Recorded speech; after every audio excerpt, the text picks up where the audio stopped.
Antony Blinken, the nominee of US Secretary of State on Tuesday, said there was a very strong potential for the United States and India to deepen ties by cooperating on the climate crisis and building on the work done by previous administrations in other spheres, such as civil nuclear cooperation and defense. One area I think that has a lot of promise and maybe even necessary is actually climate. Blinken said at his confirmation hearing by the Senate Foreign Relations Committee. At the current rate things are going, India is poised over the next 2 or 3 decades to catch up to China in terms of the emissions that it produces. At the same time, as you know, Prime Minister Narendra Modi has been a very strong advocate for looking at renewable energy and different technologies. I think there is a very strong potential for our countries to work together in that area, he said. As President Joe Biden will sign an executive order on Wednesday on his first day in office to return the US to the Paris Agreement on climate change, reversing outgoing President Donald Trump. And that could in itself be an opportunity for the Biden administration to start working with India on the climate crisis right away. Blinken and 4 other members of Biden's incoming cabinet appeared before US Senate committees for their confirmation hearings. The others were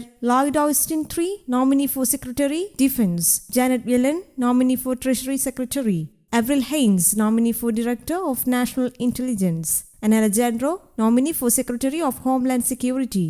Blinken's remarks on the climate crisis as the new area for cooperation came in response to a question from Mitt Romney, a Republican senator, on the Biden administration's plans for India in the wake of border clashes with China. The Secretary of State designate described India as a bipartisan success story over successive administrations and went on to recount the upward trajectory in ties starting towards the end of Bill Clinton's term, when the 2 countries were able to put behind the tensions following India's nuclear tests in 1998. Then came the civil nuclear deal under George Bush, defense procurement and information sharing under Barack Obama. And then the concept of the Indo-Pacific under Trump, along with efforts to ensure no country, including China, could challenge its sovereignty and shared a commitment to combating terrorism. So I think there are many ways in which we can deepen that cooperation to pursue the path that successive administrations have put us on, Blinken said, offering the climate crisis as the new area of cooperation. Blinken notably used the phrase Indo-Pacific for the region instead of Asia-Pacific, which should